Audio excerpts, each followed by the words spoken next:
माँ ड्रामा के आने वाले एपिसोड बहुत ही ज़्यादा इंटरेस्टिंग होने वाले हैं। आने वाले एपिसोड में आप लोगों को देखने को मिलेगा कि यहाँ पर ज़ारियून और बतूल यहाँ पर जो है ना समंदर पर घूमने गए हुए होते हैं। तो यहाँ पर दोनों इंजॉय कर रहे होते हैं, इनके एक दूसरे को बहुत ही ज़्यादा टाइम दे रहे होते हैं ताकि इन दोनों के दरमियान जो है ना मोहब्बत वाली फ़िज़ा कायम हो, यानी कि एक दूसरे से मोहब्बत करने लगे। और मुझे लगता है कि बतूल तो अपनी तरफ से इनकी से मोहब्बत करने लगी है, लेकिन यहाँ पर ज़ारियून का भी कुछ नहीं कहा जा सकता क्योंकि वो दोनों के साथ बिल्कुल सेम तरीके से बात करता है, यानी कि दोनों यानी कि राहा और बतूल के साथ दोनों का यानी कि जो बिहेवियर इसका बिहेवियर होता है बिल्कुल सेम ही होता है। तो इससे अंदाज़ा नहीं लगाया जा सकता कि वो जो है ना बतूल को पसंद करता है या फिर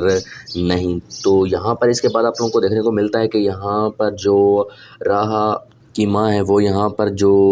आसिया है उसकी हरकत को देखकर बहुत ही ज़्यादा शॉक्ड होती हैं। कहती हैं कि कुछ बंदे होते हैं जो यानी कि जितना भी टाइम गुजर जाए फिर वह हो रहते वैसे के वैसे हैं, यानी कि अपने आदत को कोई तब्दील वगैरह नहीं करते क्योंकि यहाँ पर उनकी कुछ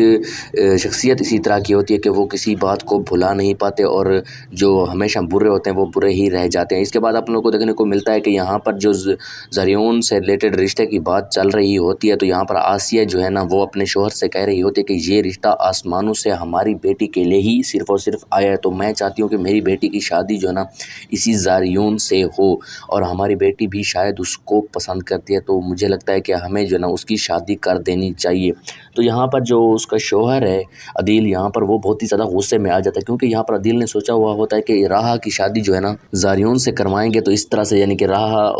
को एक अच्छा शौहर मिल जाएगा। तो यहाँ पर वो इसी बारे में सोच रहे होते हैं, लेकिन जब इसकी बीवी ऐसी बातें करते तो वो उससे गुस्से में कहता है कि इस फैसला लेने के लिए तुम अभी जो है ना इस फैसले को नहीं ले सकती, इस फैसले को लेने के लिए अभी जो है ना हम जिंदा हैं, मैं जिंदा हूँ, मेरा बाप जिंदा है, अभी जो है ना